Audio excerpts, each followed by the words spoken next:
할렐루야. 주일 오전 예배에 참석하신 여러분 모두에게 하나님의 크신 은혜와 축복이 있게 되기를 바랍니다. 오늘은 매우 특별한 분을 제가 모셨습니다. 또 아시는 분들은 또 잘 아실 텐데요. 우리 조문길 목사님께서 오늘은 말씀을 전해주시게 되었습니다. 조 목사님께서는 프리스턴 신학교를 졸업하시고 루이빌 한인장로교회 그리고 랠리 한인장로교회에 담임하셨고요. 동부 한민호회 총무로 섬기셨고 현재는 미국 장로교 총회 우리 PCUSA 저희가 속한 총회 한인 목회실에서 섬기고 계십니다. 사실 제가 막 부임해서 여러 가지 PCUSA의 규정이나 교회 여러 가지 내교에 대해서 제가 잘 익숙하지가 않고 궁금한 점이 많을 때 목사님께 여쭤보고 또 참 지혜로운 조언들을 많이 받았습니다. 그래서 목사님이 어디에 치우치지 않고 정말 잘 지혜롭게 조언을 해주셔서 그 덕분에 저희 교회도 빠른 시간 안에 안정을 찾을 수 있게 되었고 여러 가지 산적해 있던 문제들도 잘 해결할 수 있게 되어서 제가 얼마나 감사한지 모릅니다. 이제 우리 조문길 목사님 나오셔서 참 그리스도인이라는 제목으로 말씀을 전해 주실 텐데요. 들으시는 모든 여러분들께 하나님의 큰 은혜가 있게 되기를 바랍니다. 각자 가정에 계시지만 힘찬 박수로 환영해 주시기를 바랍니다.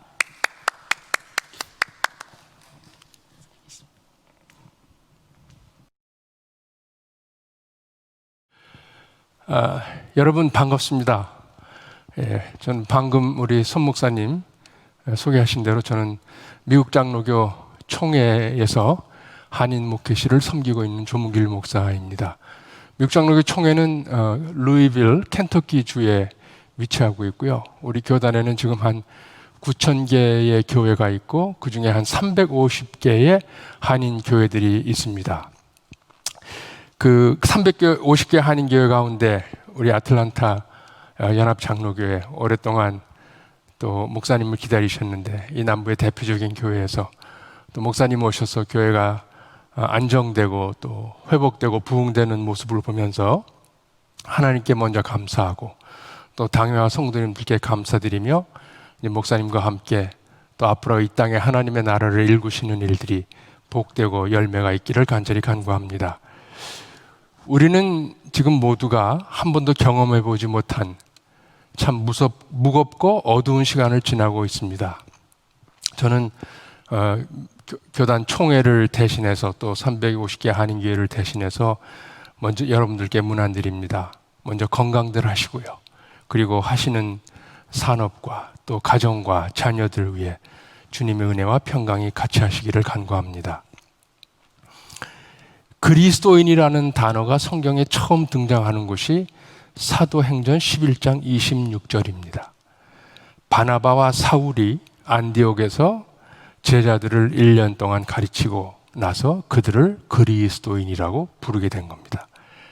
즉 말씀을 통하여 자신들의 죄를 깨닫고 회개하고 또 세례도 받고 이러는 가운데 하나님의 자녀가 된다는 것입니다. 오늘 설교 제목은 그 그리스도인이라는 단어 앞에 참이라는 글자 하나가 더 들어가 있습니다. 저는 참 그리스도인 이 제목으로 말씀을 드리면서 그 답을 여러분들에게 다음과 같은 질문 한 가지를 드리면서 찾고자 합니다. 여러분 마음속으로 한번 각자에게 답을 해보시기 바랍니다. 여러분 왜 믿으십니까? 왜 믿으십니까?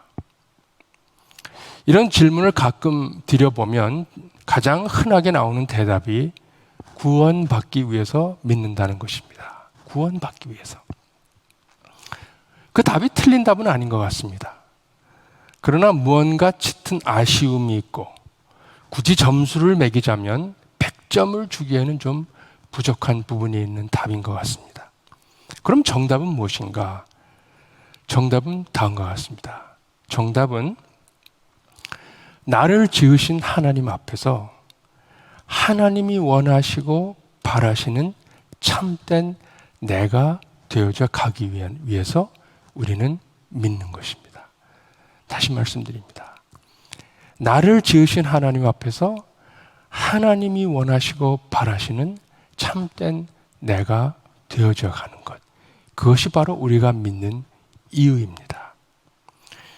오늘 본문에는 온유한 자는 복이 있나니 그들이 땅을 기업으로 받을 것이라고 했습니다. 이것은 성경에서 진주와 같은 산상수훈, 그 가운데서도 가장 핵심이 되는 그 팔복에 나오는 세 번째 말씀입니다.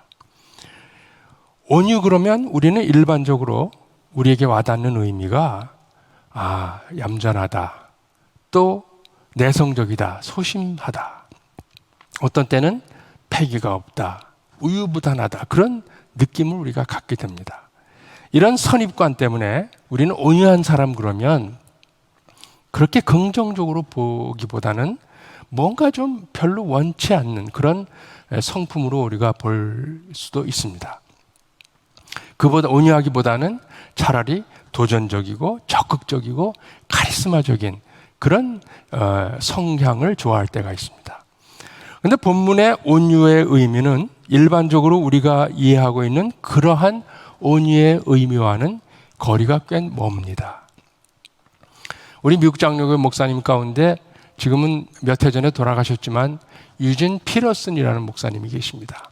그분은 그 신학자시면서 목사님이신데 성경학자죠. 근데 그분은 중동 지역의 모든 언어와 문화를 통달하신 분입니다. 근데 그분이 성경을 보니까 보통 사람들이 성경을 그냥 읽고 이해하기에는 너무나 어려운 구절들이 많이 있다고 생각이 되어서 현대인들이 쉽게 읽고 이해할 수 있는 그런 성경으로 이걸 번역을 해야 되겠다. 그래서 번역한 성경이 있는데 그것이 바로 메시지라는 성경입니다. 한 20년 전에 나왔습니다. 그 메시지라는 성경이 있는데 그 성경의 오늘 본문을 어떻게 번역했는지 보면 그 의미를 알 수 있습니다. 메시지라는 성경에, 이건 물론 제가 한국말로 번역을 한 겁니다. 영어인데 이렇게 번역이 되어 있습니다. 만약 당신 자신에 대하여, 즉 내가 누구이고 나의 과거가 어떻게 살아왔고 또 오늘의 나의 모습이 이렇게 있는데 그 나를 보면서 만족하고 있습니까? 그러면 당신은 복됩니다. 왜냐하면 바로 그럴 때에야 당신은 비로소 돈으로는 살 수 없는 모든 것들을 소유하게 되고 또 그 소유들을 진정으로 누릴 수 있기 때문입니다. 라고 번역을 했습니다. 즉 나의 나된 것, 태어나는 것 나의 선택 아니었습니다. 심지어 내 이름도 내가 지은 게 아닙니다. 그냥 주어진 겁니다. 인생을 살아오면서 때로는 역경의 순간들도 많았고 한숨도 나오고 아쉬움과 후회가 되는 그런 시간들이 있습니다. 그러면서 오늘까지 살아왔습니다. 그러면서 오늘까지 살아온 내 삶을 보면서 오늘을 보니까 그래도 이 정도면 흡족하다, 만족하다, 감사하다, 그런 생각이 드냐는 것입니다. 만약 그렇다면 세상의 기준에서는 소위 좋다는 것들을 많이 가지지 못했을지 모르지만 그러나 당신은 정말 가장 중요한 것들을 진정으로 차지하고 있기 때문입니다. 라는 의미입니다. 이처럼 그 온유의 의미는 내 인생을 돌아보면 후회도 되는 점 많고 아쉬움도 있고 한숨도 많이 나오고 그런 순간들이 많이 있지만 돌이켜보면서 이 정도면 좋다, 만족하다라는 그런 느낌을, 그런 고백을 할 수 있는 것이기 때문에 이 온유의 의미는 길들여져 간다라는 그런 의미가 있는 것입니다. 제가 서두에 우리가 믿는 이유가 나를 지으신 하나님 앞에서 하나님이 원하시고 바라시는 참된 내가 되어져 가기 위해서 믿는다고 말씀드렸습니다. 그러려면 제일 먼저 필요한 것이 구원입니다. 구원을 받아야 합니다. 왜?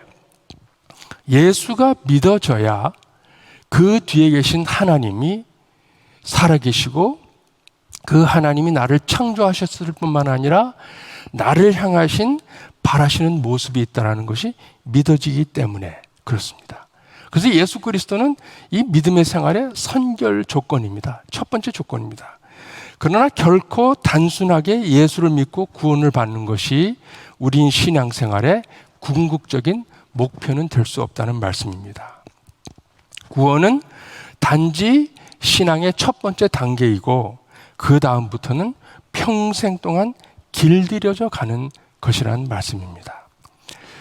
제가 살고 있는 루이빌, 켄터키에는 말이 아주 유명합니다. 홀스.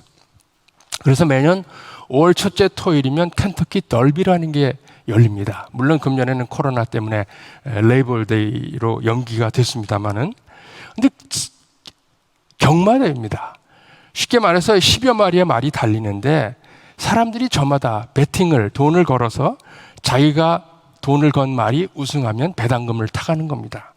근데 그 말들이 여러 마리 출전을 하는데 이번에는 어떤 말이 우승할 것이다라는 점치는 기준이 있습니다. 그럼 몇 가지 기준 중에 하나가 뭔가 하니 그 말의 조련사가 누구냐 하는 겁니다. 그 말이 누구에게 훈련을, 트레이닝을 받았냐는 것입니다. 어떤 거친 야생마가 있습니다. 아주 잘 달립니다. 그런데 그 등에 누가 올라타기만 하면 그 말이 흔들어서 그 위에 올라탄 사람을 떨어뜨립니다. 그렇게 성질이 아주 고약한 말이 있습니다. 근데 이 말이 어느 날 훌륭한 조련사를 만나게 됩니다. 이 조련사는 말이 필요한 것, 말의 아픔과 고통, 바라는 것이 무엇인지를 알면서, 그러나 그 말이 결코 자기 뜻대로 되지 않고 조련사의 뜻대로 될 수 있도록 그 말을 잘 훈련시킵니다. 바로 그런 겁니다. 마찬가지로 천지를 지으실 뿐만 아니라 다스리시면서 오늘도 나의 머리카락 하나까지 세고 계시며 내 마음 깊은 곳까지 알고 계시는 그런 하나님께 우리가 길들여져 가야 하는 것입니다. 그래서 그 길들임이 어떤 것이냐? 물론 이걸 신앙적인 측면에서 보면 여러 가지 과정과 단계들이 있을 수 있습니다. 그러나 시간 관계상 다 말씀을 못 드리지만 한마디로 말씀하면 이 길들임은 어떤 강압적인 힘이나 엄격한 법이나 규율에 굴복해서 길들여지는 것이 아닙니다. 대신 오히려 하나님의 사랑, 그 사랑을 체험하고 그 사랑을 확신하고 내가 지금 어려워도 그 하나님이 나를 사랑하신다. 내가 지금 어려움 가운데 있지만 절대로 이것이 끝이 아니다. 하나님이 나를 사랑하시기 때문에 하나님은 나를 선한 길로 인도하실 것이다라는 그런 것에 길들여지는 것을 말합니다. 그래서 여기에는 과정이 필요하고 오랜 시간이 필요하고 때로는 의심도 들 때가 있습니다. 그러나 그 고비들을 잘 넘기면 그 사랑을 확인하고 또 체험할 수 있는 것입니다. 그래서 온유한 사람, 길들여진 사람은 하나님을 향한 깊은 신뢰가 있습니다. 그리고 고난 가운데도 소망의 끈이 끊어지질 않습니다. 그리고 늘 자기를 돌아봅니다. 내가 하나님 앞에 정말 하나님 원하시는 모습이 되어가고 있나를 늘 확인하는 그런 시간을 갖습니다. 그래서 잘 길들여진 사람은 누구와도 만날 수 있고 어떤 대화를 가질 수도 있습니다. 그러나 절대 불의와는 타협하지 않습니다. 특별히 이권이나 사리사욕이 있을 때 그것을 정중하게 그러나 단호하게 거절할 수 있습니다. 한편 내적으로는 실력을 쌓아가지만 깊이를 쌓아가지만 쉽게 먼저 나서지 않고 정죄하지 않고 쉽게 판단하지 않습니다. 즉 하나님 앞에서 자신의 본능과 충동이 통제되고 여과됩니다. 반면에 자신의 약함과 무지함, 그것이 크게 보이면서 오히려 그것이 위로가 되고 그것이 소망의 근거가 됨을 찾아가는 사람입니다. 그래서 그 삶에 보면 삶의 관용과 겸손이 묻어 있습니다. 그래서 얼핏 보면 조용하고 얌전하고 소심해 보입니다. 그러나 그것은 보일 뿐 결코 그렇지 않고 아주 담대합니다.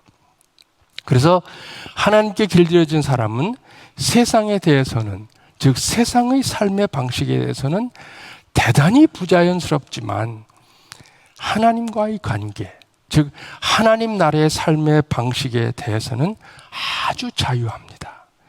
그래서 성령의 열매 9가지 중에 온유가 포함되어 있는 것입니다. 결국 온유한 사람은 세상이 두려워하는 존재가 됩니다. 특별히 세상의 삶의 방식으로 살아가는 사람들에게는 이 온유한 사람이 아주 부담스러운 존재가 되는 것입니다. 그런 길들여진 온유한 사람들이 많을수록 세상은 밝은 사회, 정말 올바른 사회가 되어져 가는 것입니다. 오늘 말씀을 보면 이러한 온유한 사람에게는 하나님께서 약속해 주신 보상이 있다라고 나옵니다. 그것이 뭐냐면 땅을 기업으로 주시겠다. 땅을 기업으로 주시겠다. 혹시 우리 가운데 부동산에 관심이 많으신 분들은 이게 복음으로 들리는지 모르겠습니다. 온유만 해주면 땅이 생기는구나. 기왕이면 강남으로 주시죠. 그렇게 아마 생각할지도 모르겠습니다. 그러나 자세히 보면 땅을 준다 그러지 않으셨습니다. 땅을 기업으로 주신다 그랬습니다. 그게 기업, 무슨 뜻인가? 여기서 기업의 기자를 한번 찾아봐야 됩니다. 한자에 보면 여기에 기업의 기자가 발할 기자가 아니라 여기에 기자가 터 기자입니다. 기초 기자입니다. 즉 발할 기자면 그것이 비즈니스나 인더스트리의 의미가 있습니다. 옛날에 한국에 기업은행이라는 것이 있었는데 바로 그런 의미입니다. 발할 기자면 비즈니스인데 터 기자면 그 의미가 유산이라는 의미가 있습니다. inheritance라는 영어로. 땅을 유산으로 주겠다는 겁니다. 그게 무슨 뜻인가? 땅을 기업으로 준다는 이 의미, 이 표현은 죽음과 관련된 의미입니다. 죽으면 다 똑같은 면적의 땅에 우리가 다 묻히지요. 예. 아무리 그 옛날 왕처럼 능이 크다 하더라도 면적은 다 똑같습니다. 성경의 믿음의 조상들이 죽을 때 보면 자주 등장하는 표현이 있습니다. 그것이 뭐냐면 나이가 많고 기운이 다하여 그 열조에게로 그 백성에게로 돌아갔느니라. 그렇습니다. 아브라함이 그랬고 이삭이 그랬고 야곱이 그랬습니다. 다윗도 보면 그가 죽을 때 그의 모습을 다윗이 그의 조상들과 함께 누웠다 표현했습니다. 이들은 모두 다 땅을 기업으로 받은 사람입니다. 그래서 이 복은, 땅을 기업으로 받는다는 복은 생의 몫을 말하고 있는 것입니다. 하나님께서 우리 각자에게 주시고자 하는 생의 몫이 있습니다. 그런데 그 몫을 받는다라는 얘기입니다. 전도서에 보면 이 표현을 하나님의 분복이라고 표현하고 있습니다. 바로 그 의미입니다. 이것은 단순한 재물이나 건강뿐이 아닙니다. 우리는 하나님의 복 그러면 재물이나 건강을 주로 생각하는데 그것뿐만이 아니고 가족관계. 여러분 아무리 재산이 많아도 가족과 등지고 살면 그게 삶이 복됩니까? 인간관계. 아무리 가진 것이 많고 장수를 해도 이웃과 등지고 살고 우리 교회 안에서 우리 교인들과의 관계는 어떻습니까? 그게 복된 삶입니까? 자연과의 관계도 마찬가지입니다.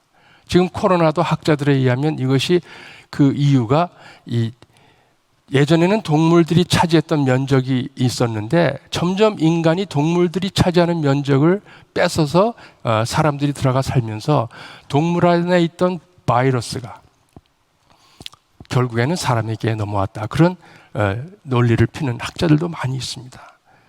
자연과의 관계도 마찬가지입니다. 우리는 이 자연이 스스로 일해서 우리에게 주는 이자를 먹고 사는 것이 인간의 삶의 원칙인데 요즘은 자연의 원금까지 까먹는 그런 세상이 되고 만 것입니다. 또 여러분 자신과의 관계는 어떻습니까?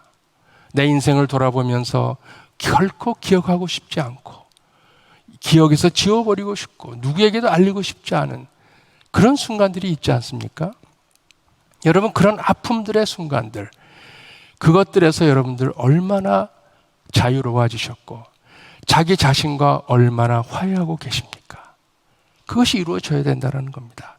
그럴 때에 우리는 인간이 하나님에게 주시고자 하는 즉 나에게 주시고자 하시는 하나님의 허락하시는 생의 몫을 충만히 살아갈 수 있다는 것입니다. 즉 인간은 하나님께 길들여져야만 하나님께서 나누어 주시고자 하시는 우리 각자의 생의 몫을 충만하게 살 수 있는 것입니다.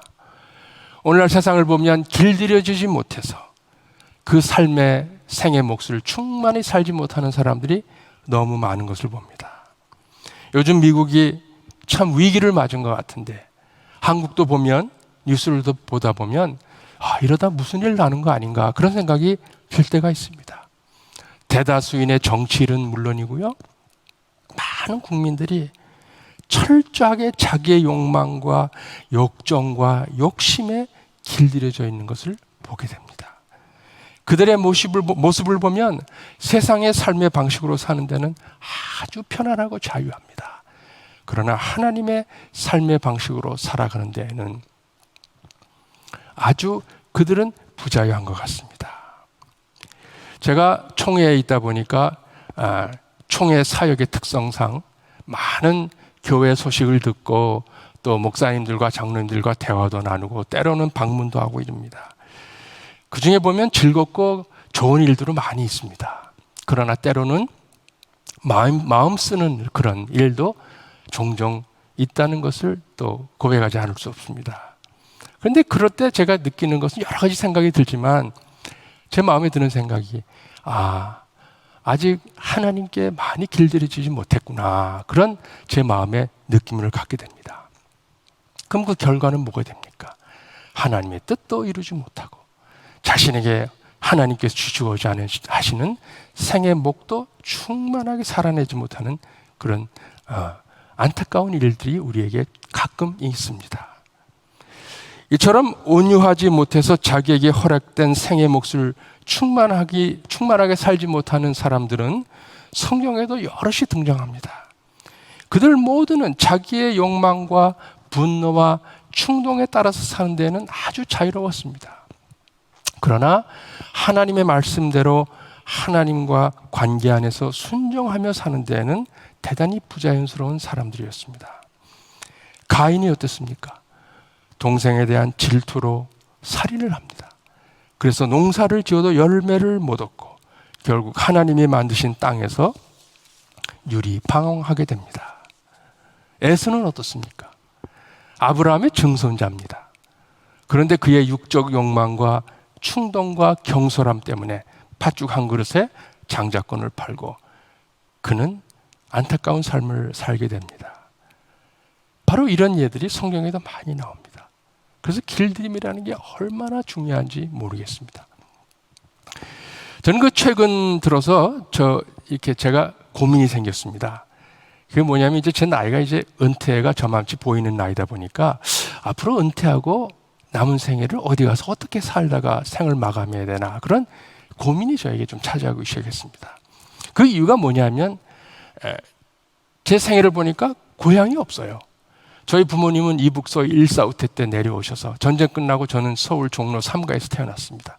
서울에서 쭉 커가지고 78년도에 미국에 왔습니다. 그래서 이제 40년 이상 미국에 살면서 40대 중반까지 엔지니어로 있다가 40대 중반에 목사가 되고 목회를 한 지금 20년 하고 있습니다. 그런데 하나님이 부르시면 가야 되니까 한 6년, 5년, 6년, 7년마다 한 번씩 이사를 다니다 보니까 내가 고향이라고 느끼는 그런 곳이 저에게는 딱이 없는 것 같습니다. 그러다 보니까 주위에 어떤 분들이 저한테 그러더라고요. 이거 은퇴하면 결국 자식들이 내가 살아야죠. 그래서 그 생각을 했는데 또 경험자의 얘기를 들어보니까 자식들 따라서 생소한 곳에 자식만 믿고 갔는데 자식이 젊으니까 또 이사 가더라고요. 그렇게 되면 그때는 완전히 낙동강 오리알 됩니다. 그러더라고요. 그게 고민이에요. 그래서 어떤 때는 제가 이게 한국에 나가서 살까? 한국에 가서 나머지 목회를 하고 또 거기서 은퇴할까? 그런 생각도 해본 적이 있습니다. 근데 제가 포기했습니다. 그 이유가 뭐냐면 한국을 몇 번 나가보니까요. 먹는 것하고 말하는 것 외에는 저한테는 완전히 다른 나라더라고요. 사람들의 생각이 다르고 사람들의 삶의 모습이 다르더라고요. 그래서 제가 포기했습니다. 제가 이런 과정을 겪으면서 제가 떠오르는 인물이 있었는데 그것이 바로 아브라함이었습니다. 아브라함이 가나안으로 그 이민을 와서 정신없이 살았습니다. 이민자처럼. 아브라함의 생애를 보면 참 아브라함이 저런 행동도 했을까? 그런 경우가 종종 있습니다. 정신없이 살았습니다. 노후에 그는 많은 부도 가지게 됐습니다. 그런데 어느 날 아내 사라가 준비되지 않은 죽음을 맞게 됩니다. 아브라함은 장지가 없었습니다. 그래서 아브라함은 막벨라의 장지를 구입하게 됩니다. 제가 요즘 아브라함의 심정을 1/1000은 조금 이해할 것 같은 그런 생각이 드는 것입니다. 이것이 바로 이민자입니다. 이것이 이민자입니다. 참 그리스도인은 그냥 예수 믿고 구원받는 사람이 아니라 구원으로부터 시작해서 평생 동안 하나님 앞에 길들여져 가는 사람이 참 그리스도인입니다. 여러분, 예수님이 십자가에 달리실 때 그 옆에 달렸던 강도 한 사람, 예수를 구주로 고백하고 그는 구원을 받았습니다. 그는 분명히 그리스도인이었습니다. 그러나 그를 두고 참 그리스도인이라고 얘기하기에는 부족한 점이 많이 있습니다. 지금 우리는 코로나라는 엄청난 사태를 겪고 있습니다. 여러분도 어떻게 하다 보니까 여기 오셔서 아틀란타에 지금 살고 계십니다. 앞으로 언제 어디서 어떤 모습으로 살아갈까? 어떻게 생을 마감할까? 전혀 알지 못합니다. 그러나 중요한 것 한 가지. 그것은 오늘 내가 하나님 앞에 길들여져 가고 있는가? 그 질문입니다. 나를 창조하신 하나님께서 나에게 주시고자 하시는 생의 몫을 충만하게 살 만큼 나는 길들여져 가고 있는가? 그래서 제가 은퇴를 생각하면서 제 마음속에 어디 가서 어떤 모습으로 사는 것은 중요한 것이 아니구나. 정말 중요한 것은 내 생애에 남은 시간이라도 하나님 앞에 온전히 길들여 가야 되겠다. 제 마음에 다짐을 하게 되었습니다. 여러분, 오늘 우리는 무엇에 길들여져 갑니까? 그리고 우리의 자손들은 무엇에 길들여져 가고 있습니까? 우리가 아무 생각 없이 살면요, 돈, 명예, 자기 정력, 자기 고집, 자기 부인, 이것에 길들여져 가게 됩니다. 그러나 조금만 생각을 하고 참되게 기도하고 특히 지난 세월들을 돌아보면서 하나님이라는 거울에 나를 비춰보면서 하나님 앞에 나아가게 되면 하나님의 사랑이 나와 같이 했구나, 그간. 그것을 깨닫게 되고 하나님께 길들여져 갈 수 있는 것입니다. 그렇게 되면 하나님께서는 나의 조련사가 되셔서 아직도 세상의 삶의 방식에 익숙해 있는 나를 만져주시고 흘러내리는 눈물과 땀을 닦아주시고, 그러나 때로는 우리가 잘못된 길로 갈 때 하나님께서 고삐를 잡아서 틀어 조정해 주시고 그런 삶을 사게 됩니다. 그러면 그곳에는 참된 기쁨과 자유함이 찾아오게 됩니다. 그리고 오늘 우리가 겪는 코로나라는 현실이, 인종적인 문제의 현실이, 경제적인 문제의 현실이 아무리 어렵고 힘들더라도 우리가 하나님이 제시하시는 희망의 불빛을 발견하고 나아갈 수 있는 것입니다. 예수님의 생애가 바로 그러했습니다. 십자가의 사건은 한 연약한 인간이 하나님께 길들여지는 것이 무엇인지를 우리에게 보여주는 귀한 모델입니다. 아무리 돈이 많고 아무리 장수를 하고 아무리 명예를 누리고 그런다 하더라도 하나님께 길들여지는 온전한 온유한 사람이 되지 못하면 우리는 그 안에서 생의 어떤 의미도 발견할 수가 없는 것입니다. 온 세상이 지금 어렵고 힘든 시간을 보내고 있지만 우리 아틀란타 연합장로교회 성도님들 한 분 한 분 하나님 앞에서 길들임을 통하여 참 그리스도인이 되시고, 그래서 하나님이 우리 각자에게 주시고자 하시는 생의 몫을 충만하게 살아내는 복된 우리 성도님들 될 수 있기를, 그리고 복된 주의 몸된 교회 될 수 있기를 예수 그리스도 이름으로 축원드립니다.